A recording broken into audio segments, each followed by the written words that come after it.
Algebra 2, Lesson 8-2, the reciprocal function family.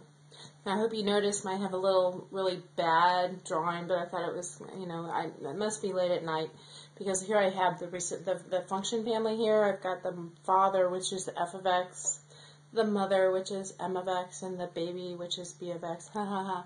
Cute, I know. Anyway, our objective this time is we're going to learn how to graph inverse variations and their transformations. So hopefully that you will remember how to do all the transformations. This is not any different than any other transformation we've done before. So let's look at this. Okay. We've been talking about inverse variations. So we have a general form, we're going to call them a reciprocal function in this lesson, but it's basically just the same thing as an inverse variation. The only thing is we're adding things to it, so literally. Anyway, this is our general form, where y equals a, some constant a, over x minus h plus k. And remember, since we're talking about fractions here, and fractions are really dividing, we know that we can't divide by 0, so x cannot equal h, or else this would be 0. So this is our general form. The parent of this is just taking all the constants out, basically, is 1 over x. And that looks just like the reciprocal or the inverse functions we were talking about before. And if you remember, we did a graph of them. Now you'll notice that I'm using graph paper this time for the lesson. This is all about graphing, so it wouldn't be a bad idea for you to get out some graph paper if you have some as well. So here is what it looks like. Remember, you have these are called branches. We have a branch in the first quadrant and a branch in the third quadrant. And they approach asymptotically. Remember that word, which means they approach the line and they never quite reach it. This one approaches the x-axis and the y-axis. So there's 2 asymptotes for this particular function. Okay, so let's try one of these. And you have to also remember there is the 2 branches, so when you go to graph it yourself, you're going to need to make sure you include both branches. So here is an example. We're going to try to graph. Graph y equals 12 over x. Identify the x and y intercepts and asymptotes. State the domain and range. Okay, so let's try this. We're going to start with finding our values. And I think you need several values both in the positive area and in the negative area. It shouldn't be hard to come up with the negatives because they're basically just the opposites of the positives. Unfortunately, you need quite a few though. Okay, so if you think about it, we're dividing things into 12. So you're going to choose x's that go into 12. Makes sense, right? Okay, so let's think. Well, if x is 12, y is going to be 1. What else goes into 12? 6. 6, if x is 6, y is 2. If x is 4, y is 3. If x is 3, y is 4. You probably don't need quite this many. And 1, 12. And also, this would work for the negatives. I'm going to just put a couple of those down. I'm going to put, say, if x is negative 6, y is negative 2. If x is negative 3, y is negative 4. If x is negative 4, y is negative 3. And if x is negative 2, y is negative 6. Okay. And then we need to go and graph. So, let me see. Here we have a graph.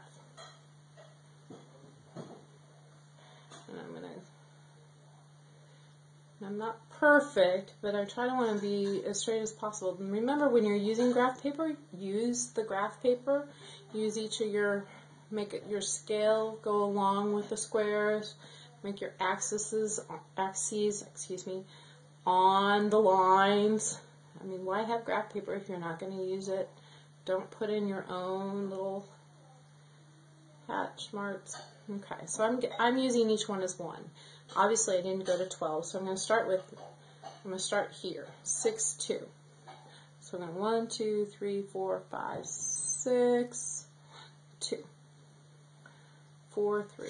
1, 2, 3, 4, 3, 3, 4, 4, and 2, 6. And I should be able to see that it is a curve.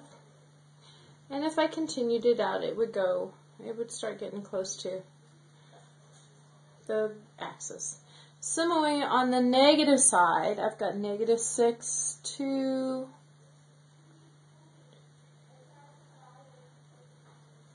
negative 3, negative 4, negative 4, negative 3, and 2, 1, 2, 3, 4, 5, 6. There we are.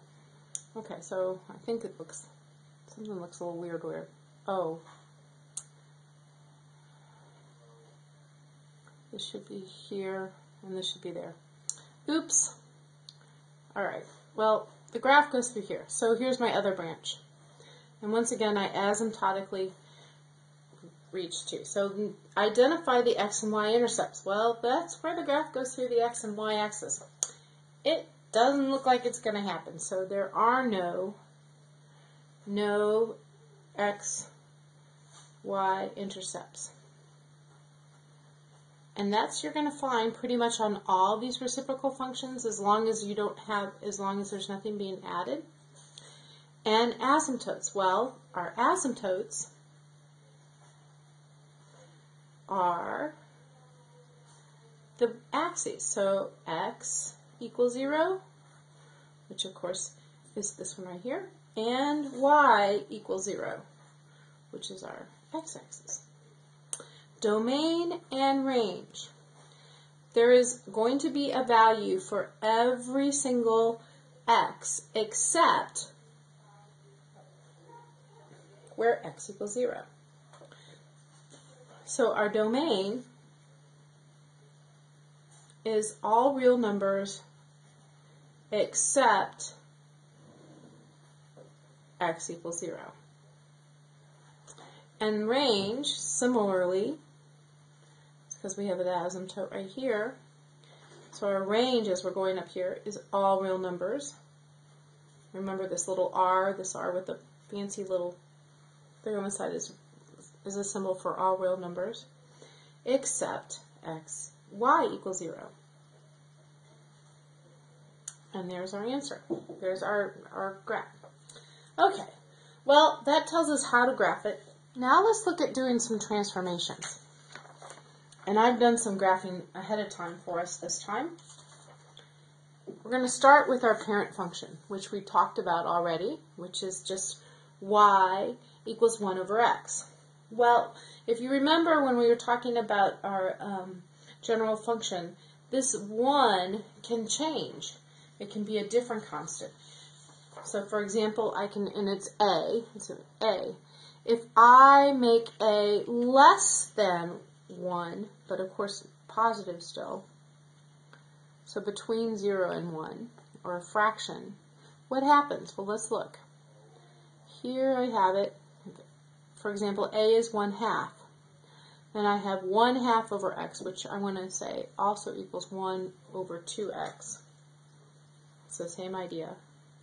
What happens is my function gets pulled in towards the center, closer to the origin. So it's called shrinking it in.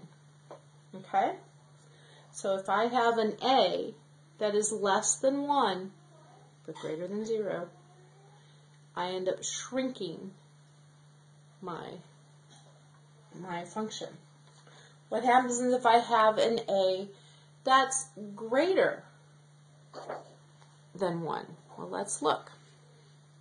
Here my a is equal to 2. It's the green one. If a is equal to 2, notice that here my parent is here in the middle. Here, let me take out the little smaller one so you can see it a little bit better.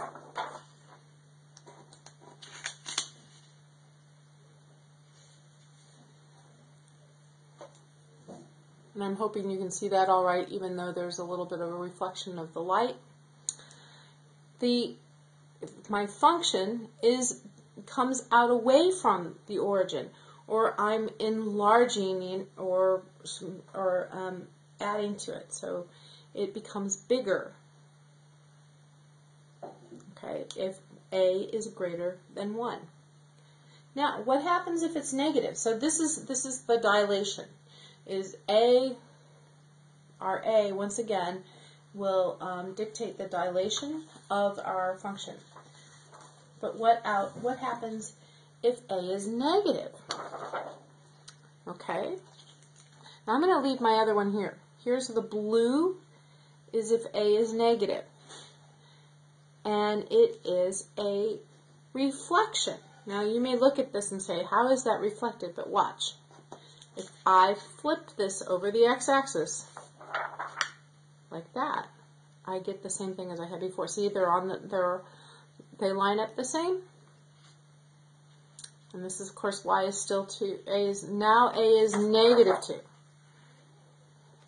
It flips, and there we have it. Okay? So instead of the branches being in the first and third quadrant, when I have a negative a, my branches are in the second and fourth quadrant. Okay, so that is how you dilate and reflect. Those are those type of transformations. Let's talk about the transformation of a translation. So I'm going to go back to my parent formula. Whoops, wrong one. Sorry. It's purple, and the other one's purple. Oh boy. Okay, so here we have it, and I've also marked on here my asymptotes. See the purple lines? Those are my asymptotes. And right now, when I don't have an H or a K, they aren't on the axes. But as soon, just like we have done every other time that we've done translations, if I add or subtract to the x, if I make x, and say x minus 2, that means I'm going to move 2 to the right. Minus 2. So it's going to look like this. Notice my asymptotes moved also. And then if I add, say 3, that means I'm going to go up 3. So this is the vertical. So the K is the vertical. The H is the horizontal. The K is the vertical. Let's do another one. I like the transparency because I can do that. Okay, so if I go back to the normal, go back to where we were, where am I going to go if I have x plus 1 minus 4? Which way am I going to go? I'm going to move to the left 1, and then I'm going to move down 4. 1, 2, 3. Uh-oh, this is not going to like that. Oh no! There we go. So there's my new curve. And those are my new asymptotes. So from this, you should be able to make any kind of transformation just using the general form. Go back to where it was. Let me move that a little bit. Okay. Using the general form of the reciprocal function. And that's all there is to this lesson. See you in class.